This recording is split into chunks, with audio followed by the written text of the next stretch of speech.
नमस्कार, सुप्रभात. मी अजिंक्य भातंब्रेकर. तुम्ही पाहताय न्यूज 18 लोकमत. बुलेटिनची सुरुवात महत्त्वाच्या बातमीने आपण करूया.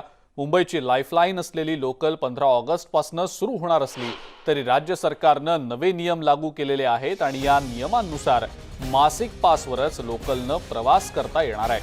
दररोजच्या प्रवासासाठी प्रवाशांना रेल्वेकडून तिकीट दिलं जाणार नाही, तर आजपासून QR कोड सुविधा उपलब्ध होणार आहे.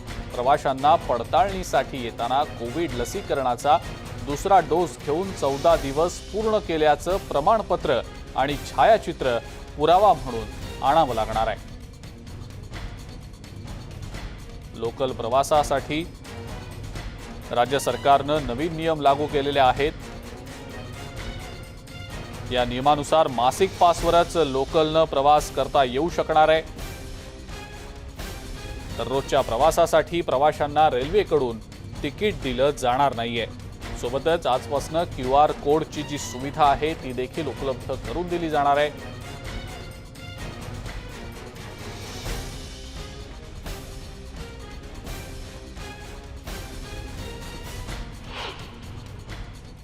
या सगळ्यासाठी रेल्वे नेमकी कोणकोणत्या गोष्टींची सुविधा उपलब्ध करून देणार आहे त्यावर एक नजर टाकूया. 53 रेल्वे स्थानकांवर रेल्वे मदत कक्ष उघडणार आहे. यासोबतच एकूण 358 मदत कक्ष उघडली जाणार आहेत.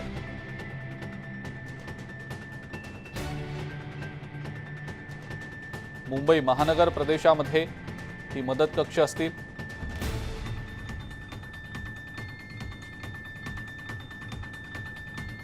सकाळी 7 ते रात्री 11 पर्यंत मदत कक्ष कार्यरत असतील आणि 2 सत्रांमध्ये मदत कक्ष कार्यरत राहणार आहे.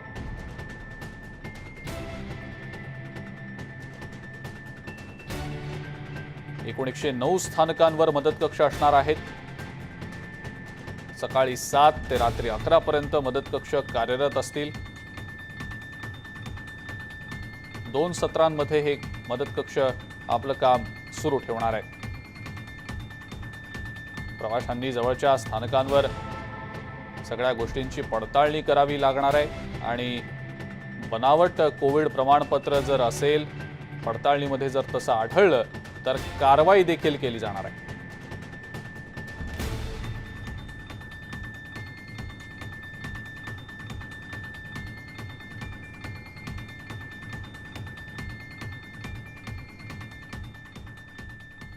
आणि याच सगळ्याविषयी आपण अधिक माहिती जाणून घेणार आहोत. आपल्या सोबत आपल्या प्रतिनिधी सुस्मिता भदाणे आहेत सध्या आणि त्यासोबतच आपले प्रतिनिधी मनोज कुलकर्णी, विजय देसाई देखील आपल्या सोबत असणार आहेत. सर्वात आधी सुस्मिता, आपल्याकडे येतो.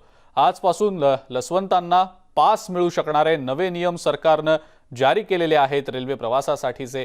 काय नेमकी त्याबद्दलची अपडेट आणि सध्या नेमकी रेल्वे स्थानकांवर काय स्थिती आहे? खरं तर मुंबईकरांसाठी रेल्वेची प्रतीक्षा आता 15 ऑगस्ट पासून संपणार आहे. कारण तुम्ही जर लसीचे 2 डोस घेतलेले असतील तर तुम्हाला सुद्धा पास मिळू शकणार आहे. परंतु 2 डोस घेतल्यानंतर 14 दिवस पूर्ण होणं तितकंच गरजेचं आहे. पालिकेनं 358 मदत केंद्र व्हेरिफिकेशनसाठी उभारलेली आहेत. या मदत केंद्रांवरती पालिकेचे कर्मचारी आज सकाळी 7 वाजल्यापासूनच उपस्थित आहेत.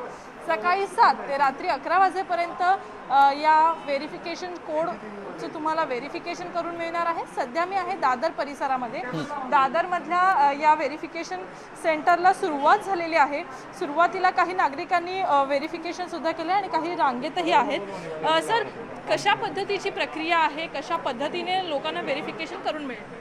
मान्य आयुक्तांनी आमच्या जाहीर केलेल्या SOP नुसार आपण जे 2 वॅक्सिनेशन झालेले आहेत पूर्ण त्यांचं आपण सर्टिफिकेट घेतो आहे. त्याचं QR कोड त्या सर्टिफिकेटवरचं स्कॅन करतो आणि त्याच्यानंतर त्यांचा एक फोटो आयडेंटिटी त्याच्याबरोबर घेतो आहे. ते स्कॅनिंग झाल्यानंतर प्रॉपर आपण त्यांना प्रमाणपत्र देतो आहे, सर्टिफिकेट स्टॅम्प देतो आहे आणि ते दिल्यानंतर ते मग त्यांनी रेल्वे तिकीट काउंटरवर जाऊन तो पास घ्यायचा आहे त्यांना. तर या सगळ्या प्रक्रियेमध्ये जर तुम्ही खोटं बनावट पत्र आणलं तर तुमच्यावर कारवाई सुद्धा होऊ शकते. आता हे गृहस्थ रांगेत आहेत. तुम्ही दररोज प्रवास करायचा, आता तुम्ही काय काय डॉक्युमेंट्स आणलेत, कशा पद्धतीनं मदत होणार आहे? रेल्वे प्रवास सुरू झाला आहे. सेकंड डोजचं फायनल सर्टिफिकेट आहे, कोविशिल्डचं आधार कार्ड. आधार कार्डची झेरॉक्स. आपल्याला ट्रेनच्या तिकीटसाठी ते लोक कार्ड देणार आहेत त्याच्यासाठी. इकडे एक गृहस्थ आहेत की ज्यांनी सगळ्यात पहिल्यांदा रेल्वे प्रवासासाठीचा पास सुद्धा काढलेला आहे.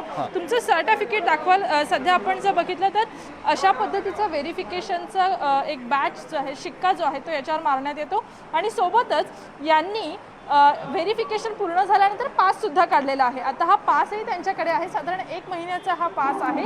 तुम्हाला केवळ पास व्हेरिफिकेशन नंतर मिळणार आहे, तिकीट मिळणार नाहीये आणि लसीकरण झालेल्या 14 दिवसांनंतरच तुम्हाला प्रवासाची परवानगी मिळणार आहे. तुमचा दररोजचा प्रवास कसा होता? अनेक अडचणी होत्या का? हो नक्कीच. मी प्रभादेवी ते ठाण्यापर्यंत मी प्रवास करायचो आणि बाईकने प्रवास करायचो. त्यामुळे खूप त्रास व्हायचा मला. सो आता मला बरं वाटते. तिकीट मिळाली, पास मिळालं, आता मला बरं वाटतं. आता तुम्हाला पास मिळाला आहे तो किती वेळेसाठी मिळाला आहे? म्हणजे तुम्ही आता रेल्वेने प्रवास करू शकणार आहात? हो नक्कीच. आता मला पास मिळाला तो 1 महिन्याचा मिळालेला आहे आणि जे काही सरकारचे नियम आहेत त्याप्रमाणे आम्ही त्याचे फॉलो करू. काही महिला सुद्धा आहेत. तुम्ही आज व्हेरिफिकेशन करून घ्यायला आला आहात. काय काय डॉक्युमेंट्स आणलेत आणि सगळ्यात महत्त्वाचं तुम्ही प्रवास कुठून करायचा? दादर ते मिळालं. डॉक्युमेंट्स पॅन कार्ड, आधार कार्ड आणि सेकंड डोसचं. रेल्वे सुरू करण्याचा निर्णय घेतला, फार महत्त्वाचा आहे. चांगलं आहे सगळ्यांचं. काय फायदा? ज्यांना म्हणजे सर्वसामान्य लोकांना ज्यांना गरज आहे नोकरीची त्यांना वेळेवर पोचता येईल, वेळ वाचेल त्यांचा. तर आपण बघतोय अजिंक्य की या निर्णयाबद्दल समाधान व्यक्त करण्यात येते, परंतु जे नियमांचं पालन करून व्हेरिफिकेशन होत आहे ते सुद्धा बघणं फार गरजेचं आहे. त्यामुळे कुठेही गर्दी करण्याची गरज नाहीये. 2 सत्रांमध्ये व्हेरिफिकेशन होणार आहे. बिलकुल बिलकुल. सुस्मिता, अशाच आमच्या सोबत राहा. पुन्हा एकदा मी आपल्याकडे येणार आहे. आपण यानंतर जाणार आहोत नालासोपारा इथं. आपले प्रतिनिधी विजय देसाई सध्या आपल्या सोबत आहेत. विजय, खरं तर आता लसवंतांना पास दिला जाणार आहे. नवीन जे नियम आहेत ते आता रेल्वेनं लागू केल्याचं जाहीर केलेलं आहे. मात्र नालासोपारा, वसई, विरार, मीरा भाईंदर या भागातनं जे नागरिक मोठ्या संख्येनं मुंबई शहर भागामध्ये येत असतात, ज्यांना खरं तर या लोकल रेल्वे सुरू होण्याच्या निर्णयानंतर खूप मोठा फायदा होणार आहे. मासिक, त्रैमासिक पास काढून हे प्रवासी प्रवास करत असतात.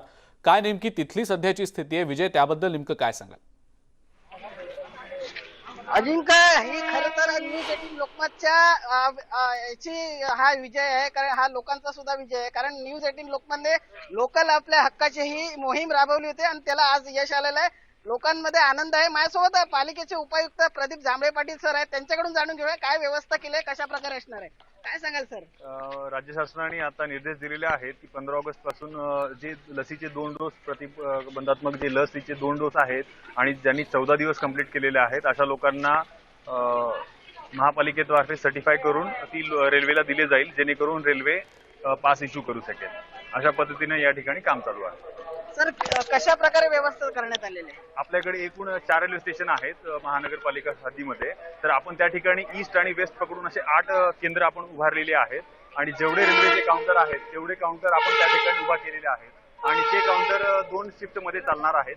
आपण सकाळी 7 वाजता चालू करतोय, ते सकाळी 7 ते 3 आणि 3 ते 11 अशा पद्धतीने 2 शिफ्ट मध्ये कामं करतोय आणि एका काउंटरवरती आपले 2 कर्मचारी असतील. एक कर्मचारी जे कागदपत्र आणून देतील, जसं की कागदपत्रामध्ये काय असणार ते फक्त की जे 2 लसीचे 2 डोस घेतलेले आहेत त्याचं फायनल सर्टिफिकेट असेल आणि दुसरं म्हणजे ओळखीचं कागदपत्र म्हणजे आधार कार्ड असेल. ते फक्त व्हेरीफाय करतील आणि त्या सर्टिफिकेट जे फायनल सर्टिफिकेट येणार आहे लसीचं आपलं त्याच्यावरचं जे बारकोड आहे ते व्हेरीफाय करून सत्यता तपासून त्याला सर्टिफाय केलं जाईल आपल्याकडनं, जेणेकरून रेल्वे पास इश्यू करू शकेल. सर, यामध्ये लोकांना काय आवाहन कराल? गर्दी होऊ नये म्हणून काय खबरदारी घेत आहे?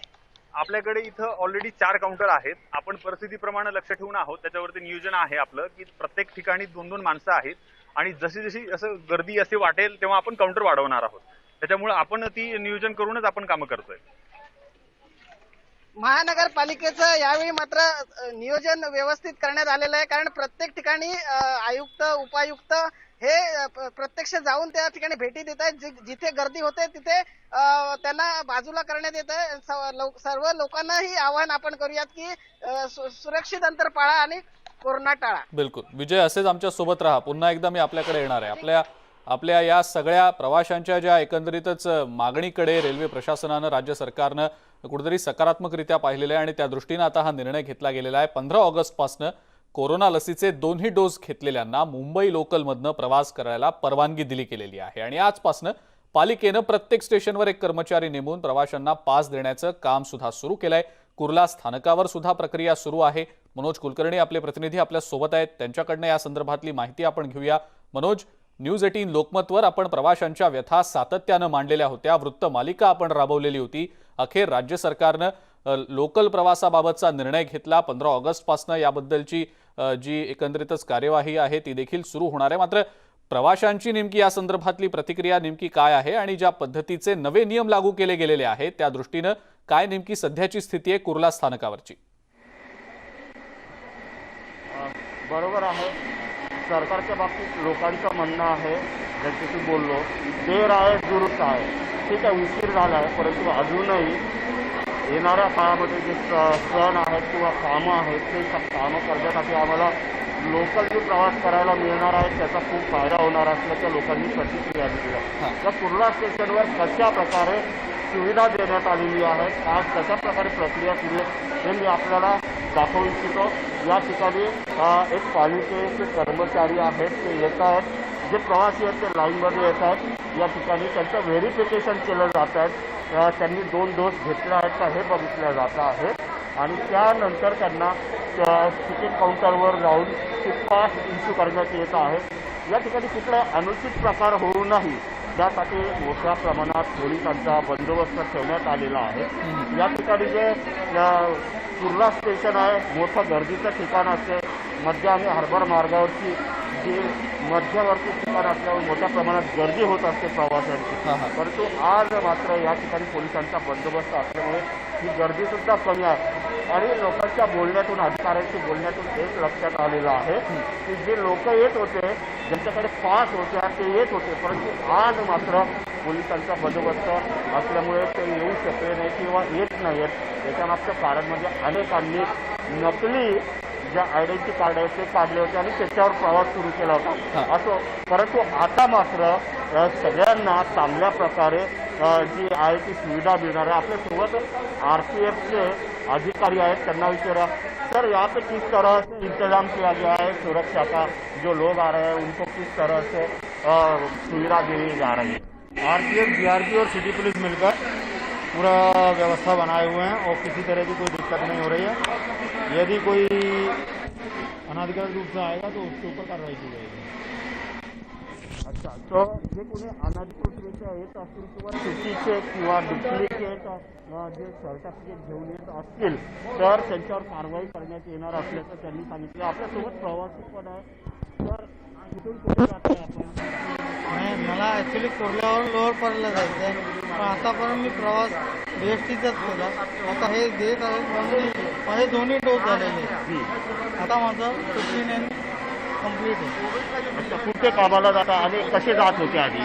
बस आता लोकलचा प्रवास 15 तारखेपासून करायला मिळणार, काय तुमची प्रतिक्रिया? एकदम व्यवस्थित आहे, चांगलं वाटतं। आपण बघितलं की लोकांमध्ये आनंद झालेलाच आहे, कारण लोकलनी प्रवास करायचा म्हटलं म्हणजे वेळ वाचणार, त्याचबरोबर पैसाही वाचणार, त्यामुळे सर्वांच्या चेहऱ्यावर एक हास्य सुद्धा असल्याचं पाहायला मिळतं। बिलकुल बिलकुल मनोज, असेच आमच्या सोबत राहा। पुन्हा एकदा मी आपल्याकडे येणार आहे। आपण पाहिलं की कशा पद्धतीच्या प्रतिक्रिया प्रवाशांच्या आहेत। लोकल प्रवासाला मुभा दिली गेल्यानं प्रवासी देखील आता समाधान व्यक्त करतायत, आनंद व्यक्त करतायत। गणेश गायकवाड आपले प्रतिनिधी देखील सध्या आपल्या सोबत आहेत। मध्य रेल्वेवर नेमकी काय स्थिती आहे ते आपण त्यांच्याकडनं जाणून घेऊया। गणेश, लसवंतांना आता पास दिला जाणार आहे, त्याबद्दलची प्रक्रिया देखील सुरू करण्यात आलेली आहे, व्यवस्था उभारली आहे रेल्वे आणि पालिका प्रशासनांकडून। प्रवासी देखील सध्या समाधान व्यक्त करता आहेत। गणेश, काय नेमकी सध्याची स्थिती?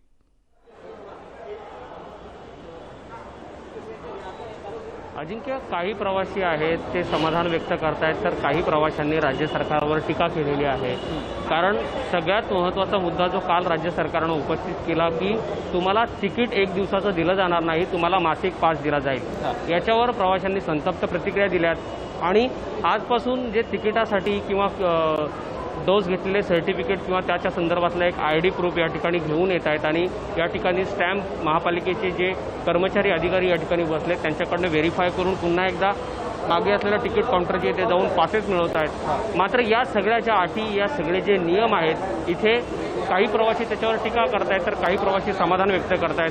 प्रवाशांचा तितकासा प्रतिसाद या मोहिमेला मिळालेला नाही असं आपल्याला जाणवत आहे. कारण मी तुम्हाला चित्र दाखवतो की हे सगळे महापालिकेचे कर्मचारी या ठिकाणी बसलेले आहेत. आपण पाहू शकतो की रांगा नाही आहे स्टेशनवर, काय नाही आहे, कारण हे मध्य रेल्वेचं कल्याण जे स्थानक आहे ते महत्त्वाचं स्थानक मानलं जातं आणि या ठिकाणी अवघे काही प्रवासी आहेत ते चौकशी करतायत. काही जण कागदपत्र घेऊन येत आहेत आणि त्याच्या माध्यमातून पासेस काढतायत. मात्र प्रवाशांचा हवा तितका प्रतिसाद इथे मिळत नाही आहे. काही प्रवासी आपल्यासोबत आहेत, आपण त्यांच्याशी बोलण्याचा प्रयत्न करूयात. सर काय सांगाल, आता तुम्ही आहेत इथे आले होते मगाशी, इकडे बघा जरा, इथे आले होते तुम्ही मगाशी, काय सांगितलं तुम्हाला? हिंदी में बोले, हिंदी क्या बताया आपको? हाँ बोला आधार कार्ड चाहिए जेरॉक्स और ये दोनों। हाँ ठीक है। तो वापस आधार कार्ड का जेरॉक्स निकालने गए थे? हाँ लेकिन था नहीं, मेरे पास पहले से था, वो याद नहीं था। तो अभी मिला तो दिया मैं। तो ये आईडी वगैरह दिखाना ये पता नहीं था? नहीं था, है मेरे पास, सब है ना, ये देखिए इसमें सब है मेरे पास, पूरा है, देखिए आईडी ये है, सब रखा है ना। तो काम के लिए पासेस निकाल रहे हो? हाँ हाँ, काम कर रहे हैं। कितने दिनों बाद ट्रेन से सफर करने वाले हो? 4 महीना हो गया, 4 महीना। अच्छा, रेल्वेचे राणे साहेब आहेत उपनिरीक्षक, आपण त्यांना देखील विचारूयात कारण या ठिकाणी पोलीस बंदोबस्त देखील मोठ्या प्रमाणात आहेत. सर काय व्यवस्था केलेली आहे रेल्वे स्थानकावर सांगाल? बंदोबस्त ठेवलेला ना चव्हाण साहेब आहेत, आपण त्यांच्याशी बोलूयात. सर कशा प्रकारची व्यवस्था आहे, कशा प्रकारचा बंदोबस्त आहे? कल्याण रेल्वे स्थानक येथे आमचे सहाय्यक पोलीस आयुक्त आणि वरिष्ठ पोलीस निरीक्षक यांच्या मार्गदर्शनाप्रमाणे आणि वरिष्ठांनी दिलेल्या सूचनाप्रमाणे योग्य तो बंदोबस्त लावलेला आहे. जे लोक QR कोडसाठी कागदपत्र घेऊन येतील त्यांच्या व्यवस्थित रांगा लावून त्यांना महानगरपालिकेच्या स्टाफच्या मदतीने त्यांची कागदपत्र चेक करून त्याप्रमाणे त्यांना पास देण्याची व्यवस्था या ठिकाणी केलेली आहे आणि शांततेत सर्व सुरळीतपणे चालू आहे. सुरक्षेसाठी किती कर्मचारी अधिकारी आपल्या या ठिकाणी तैनात आहेत? मोठ्या प्रमाणात फौजफाटा आहे. सुरक्षेसाठी पोलीस अधिकारी आणि कर्मचारी, अंमलदार, महिला अंमलदार अशा प्रकारे मोठ्या प्रमाणात बंदोबस्त लावण्यात आलेला आहे. पोलिसांचा देखील मोठ्या प्रमाणात बंदोबस्त आहे कारण सकाळी गर्दी होण्याची शक्यता या ठिकाणी वर्तवली गेली होती. मात्र तितकाचा प्रतिसाद या सगळ्या प्रक्रियेला मिळत नाहीये कारण महापालिकेचे कर्मचारी अधिकारी बसलेले आहेत. 1-2 प्रवासी येतोय आणि त्या सगळ्या कागदपत्राच्या माध्यमातून व्हेरिफिकेशन करून पुन्हा एकदा पासेससाठी रांग लावतोय.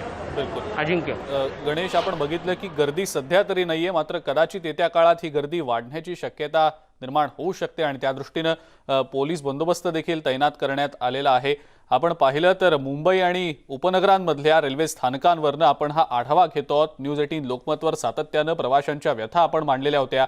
आता राज्य सरकारनं नवे नियम या संदर्भातले, लोकल प्रवासासंदर्भातले लागू केलेले आहेत आणि 1 महिन्याचाच पास आता दिला जाणार असल्याचं देखील समजतंय. मात्र एकीकडे या सगळ्या गोष्टी सुरू असताना प्रवासी काही समाधान व्यक्त करतायत, काही प्रवासी म्हणतायत की रोजचं तिकीट देखील दिलं गेलं पाहिजे जेणेकरून ज्यांना मासिक पास नको असेल त्यांना देखील सुविधा होऊ शकेल.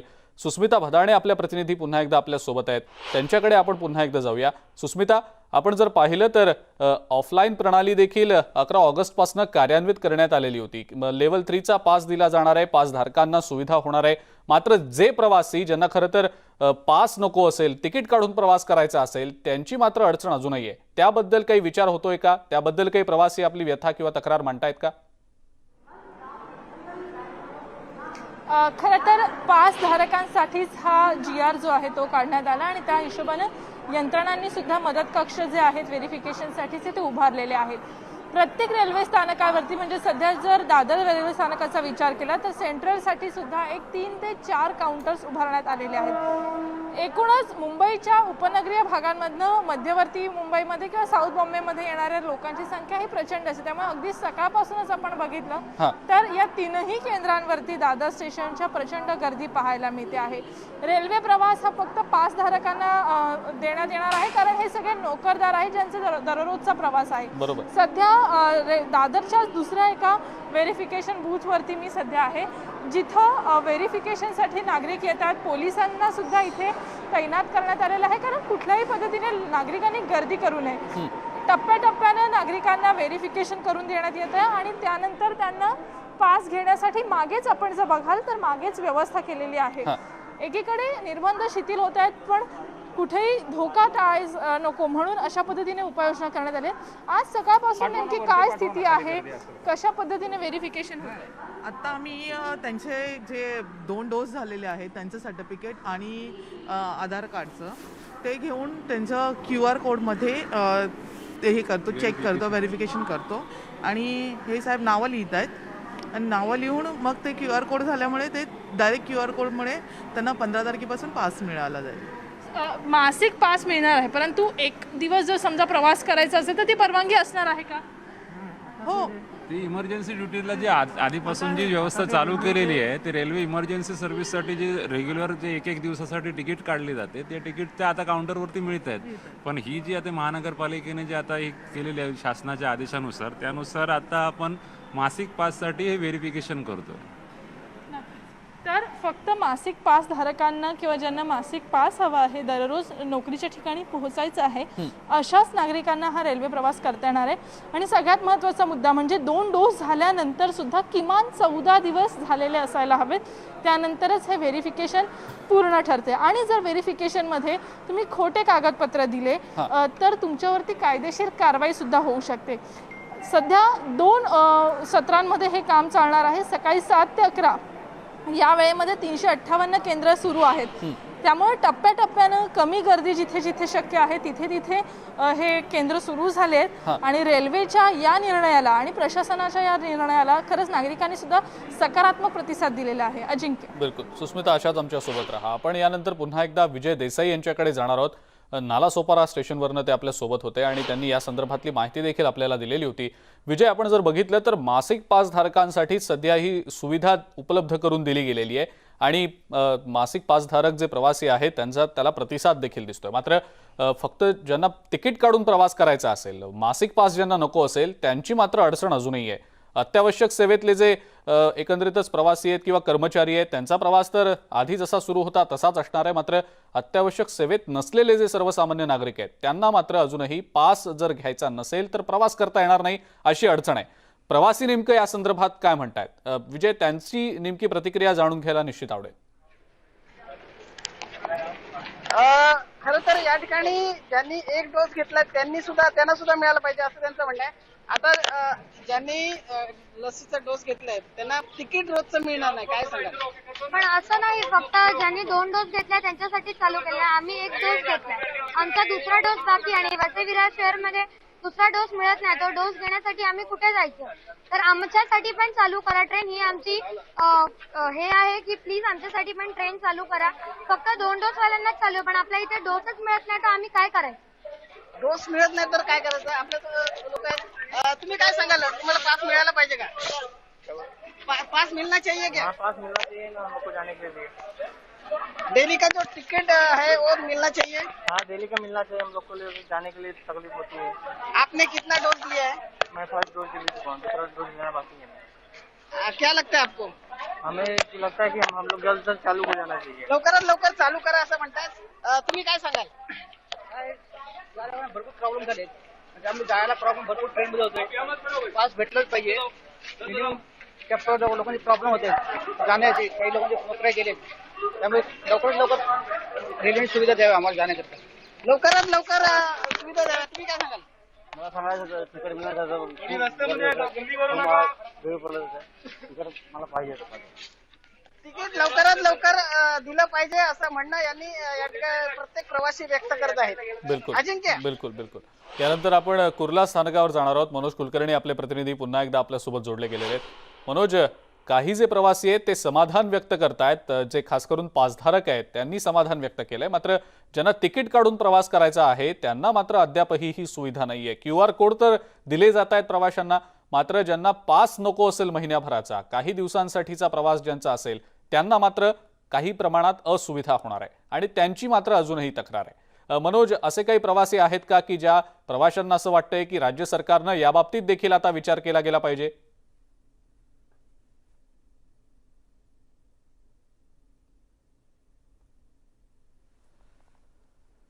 मनोज यांच्याशी आपला संपर्क तुटलाय. आपण पुन्हा एकदा त्यांना संपर्क करण्याचा प्रयत्न करूया. मात्र नव्या व्यवस्थेबाबत मुंबईकरांना नेमकं काय वाटतं हे जाणून घेण्याचा प्रयत्न न्यूज 18 लोकमतच्या माध्यमातून आपण ही वृत्तमालिका दाखवून करत आहोत.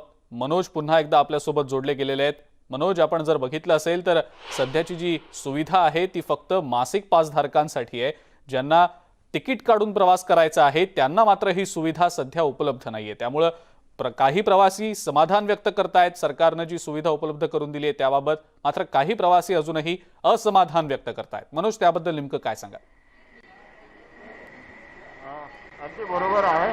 अनेक प्रवासी आहेत ज्यांनी दोन्ही डोस घेतलेले आहेत आणि त्यांची ते 14 दिवसाचा कालावधी पण पूर्ण झालेला आहे. त्यांच्यासाठी सर्वात महत्त्वाची गोष्ट आहे की त्यांना 15 ऑगस्टपासून जे आहे ते प्रवास करण्यास परवानगी देण्यात येणार आहे. परंतु काही लोक असे आहेत की ज्यांनी एकच डोस घेतलेला आहे आणि दुसरा डोस बाकी आहे, त्यांना मात्र अजूनही प्रवास करण्यास मुभा देण्यात येणार नाही. अनेक असे पण लोक आहेत की ज्याचे दोन्ही डोस झालेले आहेत. आता ते स्कॅन करायला आलेले आहे, इथे व्हेरिफिकेशन करायला आलेले आहे, परंतु त्यांच्या याच्यामध्ये काहीतरी तांत्रिक समस्या येते.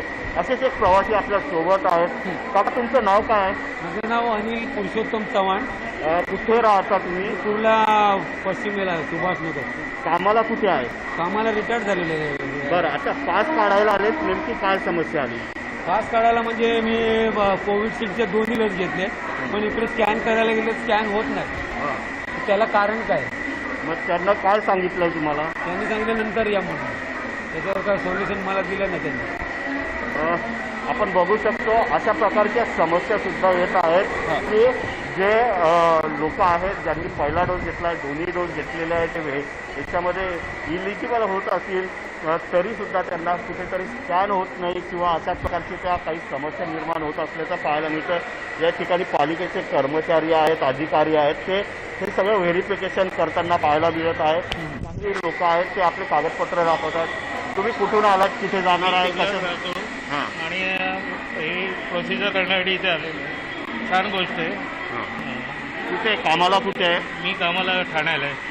अच्छा, आता रेल्वेने किती दिवसानंतर प्रवास करताय? मी रेल्वेने आता कमी 3 महिन्यानंतर प्रवास करतोय. आता 15 तारखेपासून परत कंपनी जॉईन होणार. हां, तिचे दोन्ही डोस झालेले आहेत? दोन्ही डोस झाले, त्याचे पेपर आहेत माझ्याकडे. बरं, आधी प्रवास करत होते, बसने करत होते, कसा किती वेळ जात होता? मला कमीत कमी ठाण्याला जायला 1.5-2 तास लागायचे आणि जर ट्रेनने गेलो तर मला 1 अर्धा तास लागतो. वेळेची सरकारच्या निर्णयाविषयी, या निर्णयाविषयी काय सांगणार? नाही, चांगली गोष्ट आहे त्याबद्दल. आपण बघितलं की सरकारने हा जो निर्णय घेतलेला आहे तो चांगली गोष्ट आहे, परंतु ज्यांना एकच डोस झालेला आहे त्यांना मात्र कुठेतरी अजूनही या ठिकाणी जी आहे ती म्हणजे वेळेचा त्यांना समय का इंतजार करना पडेगा असं जे हिंदीत म्हणतात ते आता या ठिकाणी आपल्याला पाहायला मिळणार. परंतु कालांतराने सर्वांना प्रवासाची मुभा मिळेल अशी आशा पकडण्यात काय हरकत नाही. बिलकुल बिलकुल मनोज, धन्यवाद. आपण ही जी माहिती दिली त्याबद्दल. आणि सोबतच आपले प्रतिनिधी सुस्मिता भदाणे आणि विजय देसाई देखील आपल्यासोबत होते. त्यांनी देखील वेगवेगळ्या स्थानकांवरनं सध्याची नेमकी काय स्थिती आहे याचा आढावा आपल्यापर्यंत पोहोचवण्याचा प्रयत्न केला. नमस्ते महाराष्ट्रामध्ये वेळ झाली एका ब्रेकची. ब्रेकनंतर इतरही महत्त्वाच्या बातम्या आपण बघणार आहोत. बघत रहा न्यूज 18 लोकमत.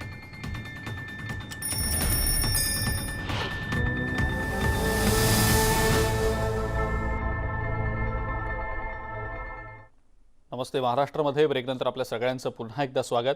राज्यांना मागासवर्ग निश्चितीचा अधिकार बहाल करणारं घटना दुरुस्ती विधेयक 2/3 मतांनी लोकसभेत मंजूर करण्यात आलं. या दुरुस्तीमुळे मराठा समाजाला राज्याच्या सामाजिक आणि शैक्षणिकदृष्ट्या मागास यादीत समाविष्ट करण्याचा मार्ग सुकर झालेला आहे. मात्र मराठा आरक्षणासाठी 50% मर्यादा शिथिल करण्याच्या तरतुदीचा या विधेयकामध्ये समावेश न केल्याबद्दल काँग्रेस, राष्ट्रवादी काँग्रेस आणि शिवसेना या महाविकास आघाडी सरकारमधल्या घटक पक्षांनी केंद्र सरकारवर कडाडून टीका केली आहे. राज्यांना मागासवर्ग निश्चितीचा अधिकार देणारं घटना दुरुस्ती विधेयक लोकसभेत मंजूर करण्यात आलं आणि त्यामुळे मागास यादीत मराठा समाजाला समाविष्ट करण्याचा जो मार्ग आहे तो सुकर झालाय.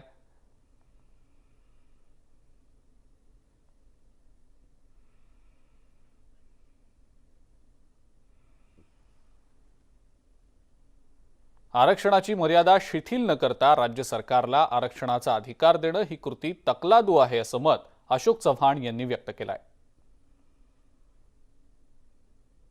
खेदाने हे म्हणावं लागतं की 50%ची मर्यादा काढून टाकण्याच्या बाबतीमध्ये अथवा शिथिल करण्याच्या बाबतीमध्ये जी सुवर्ण संधी ही आज उपलब्ध होती, संसदेमध्ये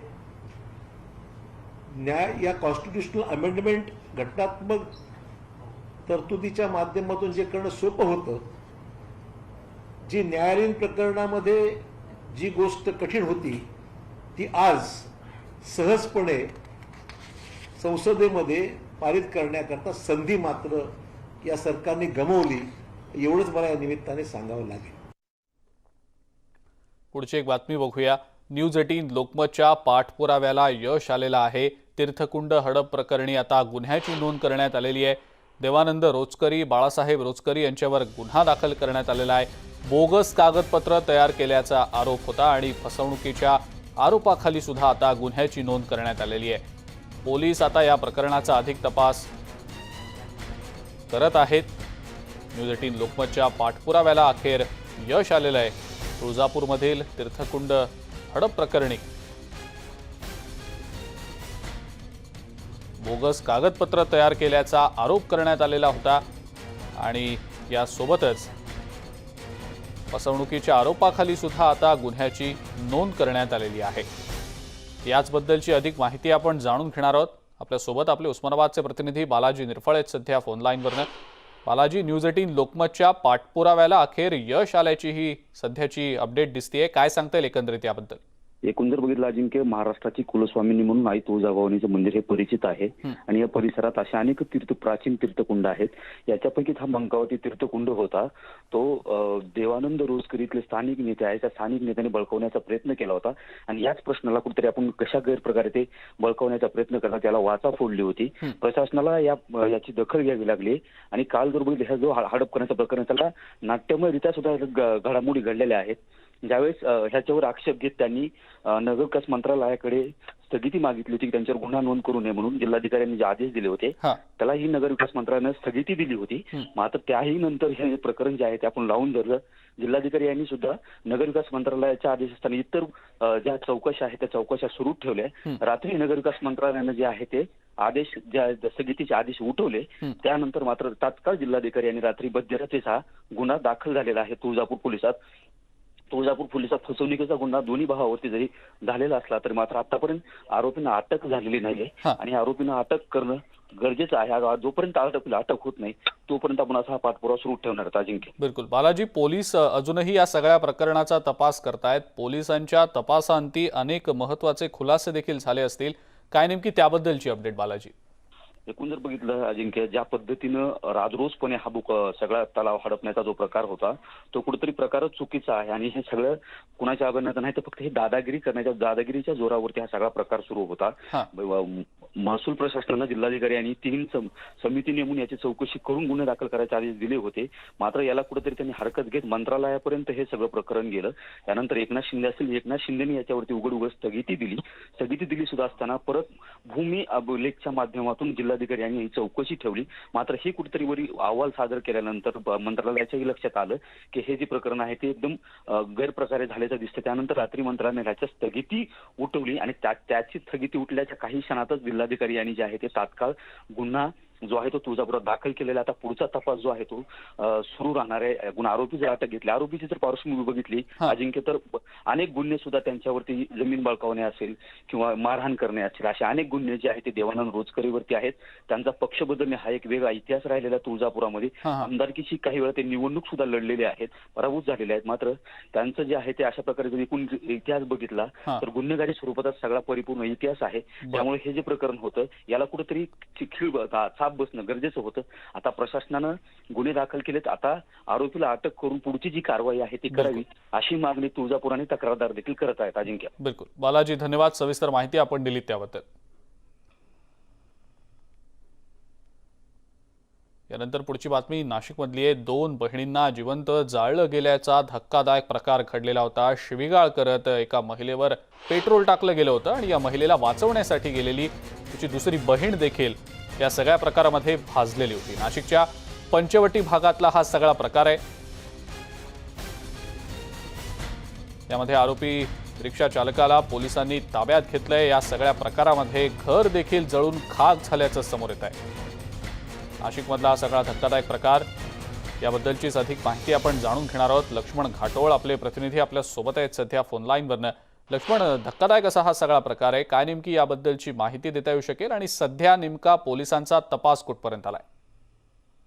नाशिकच्या मखमलाबाद रोड परिसरामध्ये ही धक्कादायक घटना घडलेली आहे। काल दुपारच्या सुमारास या दोन महिलांना जिवंत जाळण्याचा प्रयत्न करण्यात आला होता। सुखदेव कुमावत असं या प्रकरणात पकडण्यात आलेल्या संशयित आरोपिताचं नाव आहे आणि या घटनेमध्ये दोन महिला गंभीररित्या जखमी झालेल्या आहेत, ज्यामध्ये भारती गौड आणि सुशीला गौड असं या भाजल्या गेलेल्या दोन महिलांचं नाव आहे। त्यापैकी भारती गौड ज्या आहे त्यांची प्रकृती चिंताजनक आहे, कारण त्या तब्बल 95 ते 98% इतक्या भाजल्या गेलेल्या आहे आणि त्यामुळे त्यांच्या प्रकृतीबाबत आरोग्य विभागानं चिंता व्यक्त केलेली आहे। मात्र यामध्ये सुशीला गौड ज्या आहे त्यांची देखील प्रकृती चिंताजनक आहे, कारण त्या देखील 25 ते 30% यामध्ये भाजलेल्या आहे। अनैतिक संबंधातून हा सर्व प्रकार घडल्याची माहिती जी आहे ती पोलिसांनी दिलेली आहे। भारती गौड नामक जी महिला आहे तिचे आणि ज्या पुरुषाने या महिलांना रॉकेट टाकून जाण्याचा प्रयत्न केला त्या सुखदेव कुमावत या व्यक्तीचे अनैतिक संबंध होते। गेल्या 5 ते 6 वर्षापासून हे प्रेम संबंध होते असं या आरोपींनी पोलिसांना सांगितलेलं आहे। मात्र या महिलेकडनं या पुरुषाला वारंवार त्रास दिला जात होता, वेळोवेळी त्याला भेटण्यास नकार दिला जात होता आणि याच कारणावरून यांच्यामध्ये वेळोवेळी वाद होत होते। मात्र काल ही महिला ज्या वेळेला तिच्या वडिलांच्या घरी गेली त्यावेळेला या पुरुषाने तिचा पाठलाग करून बिल्डिंगच्या दुसऱ्या तिसऱ्या मजल्यावर घरामध्ये घुसून या महिलेच्या अंगावरती रॉकेलची बॉटल जी आहे ती टाकून तिला पेटवण्याचा प्रयत्न केला। यावेळेला तिला वाचवण्यासाठी आलेली तिची बहीण जी आहे सुशीला गौड ही देखील 25 ते 30% भाजलेली आहे। या प्रकरणी पोलिसांनी तातडीने त्या आरोपीला देखील ताब्यात घेतलेला आहे। मात्र या संपूर्ण घटनेनंतर नाशिकमध्ये एकच खळबळ उडालेली आहे आणि या घटनेमध्ये या घराचं संपूर्णतः नुकसान झालेलं आहे। मात्र या घटनेच्या वेळेला या घरामध्ये असलेले 2 लहान मुलं जे आहे ती या घटनेमधून वाचलेली आहे। बिलकुल लक्ष्मण, धन्यवाद सविस्तर माहिती आपण दिली त्याबद्दल।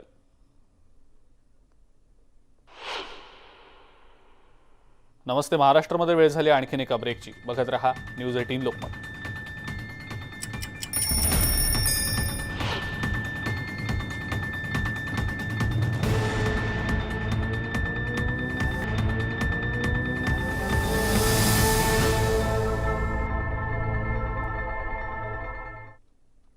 ब्रेकनंतर आपल्या सगळ्यांचं पुन्हा एकदा स्वागत। पुढची आणखीन एक ब्रेकिंग न्यूज आपण बघणार आहोत। बातमी नाशिकमधली आहे। शिक्षणाधिकाऱ्यांना लाच घेताना रंगेहात पकडलं गेलेलं आहे। शिक्षणाधिकारी एसीबीच्या जाळ्यात अडकलेले आहेत।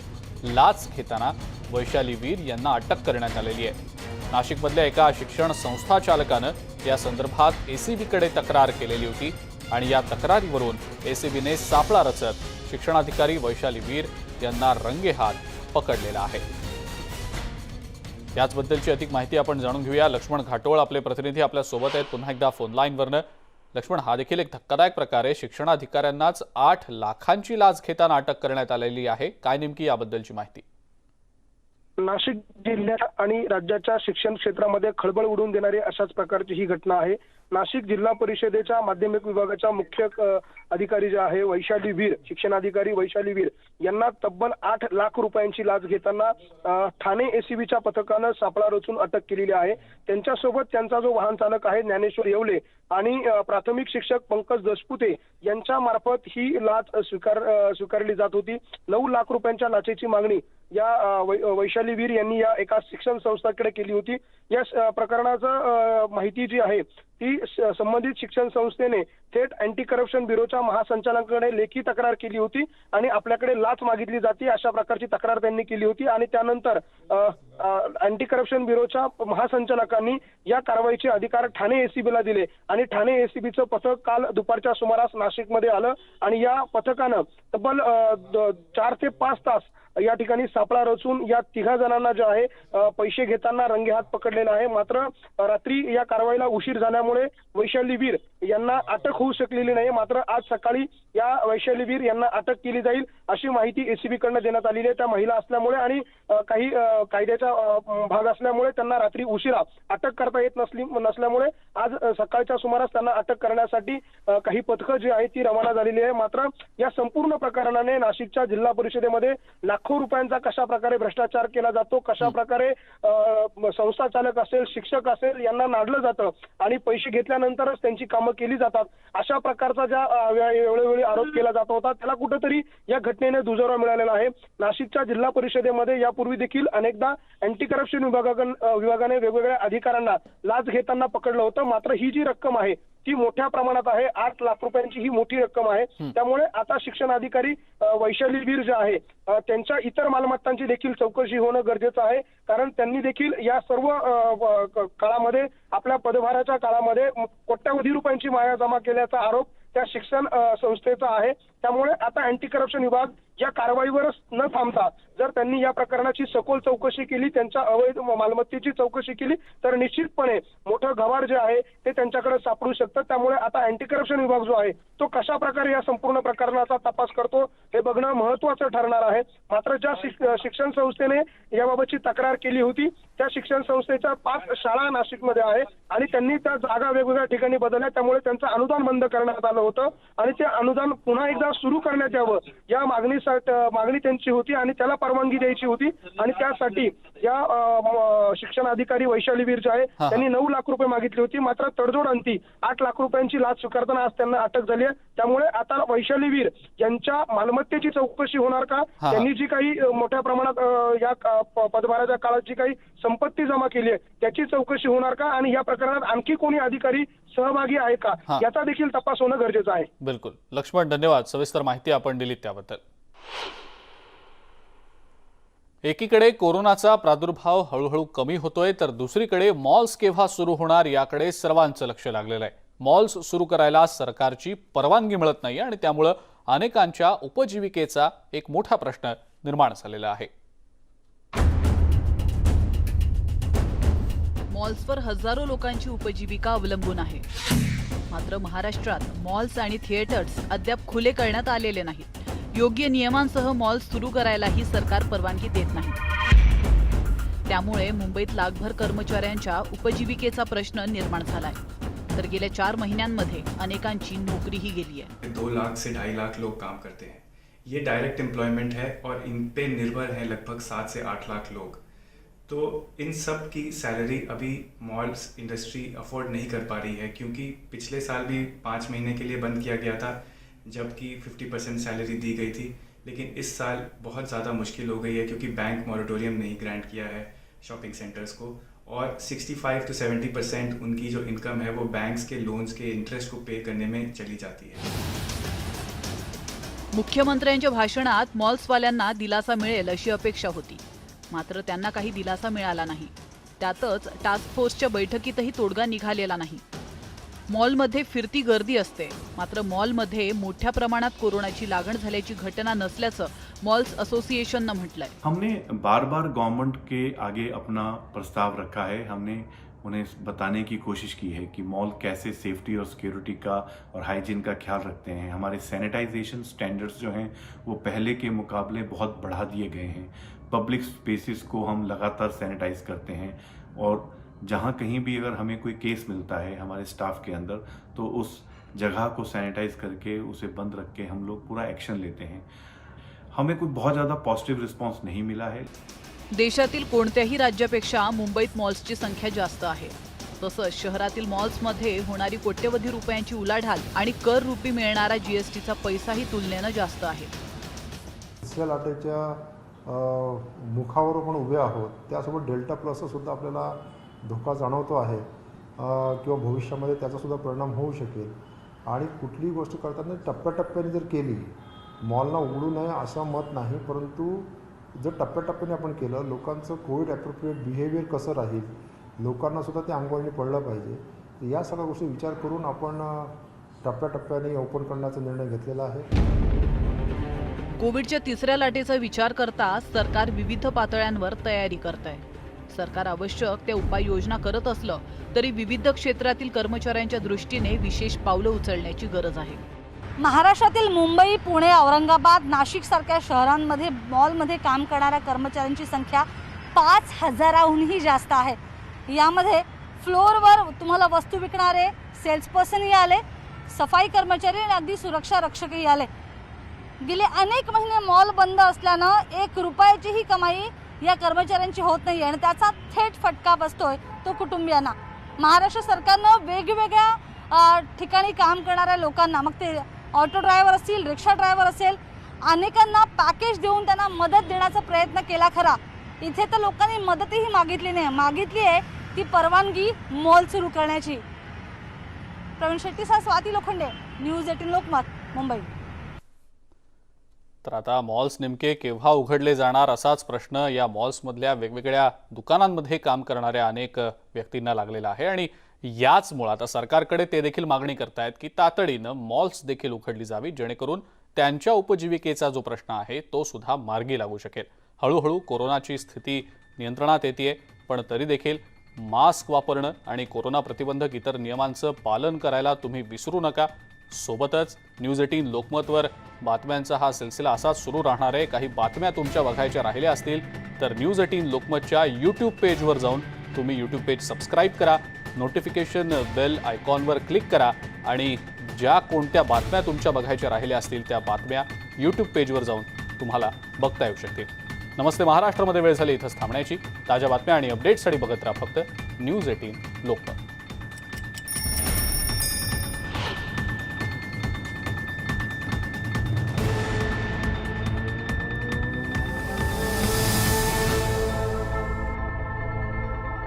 आरोग्य कर्मचारी आणि दीर्घकालीन सेवा कर्मचाऱ्यांनी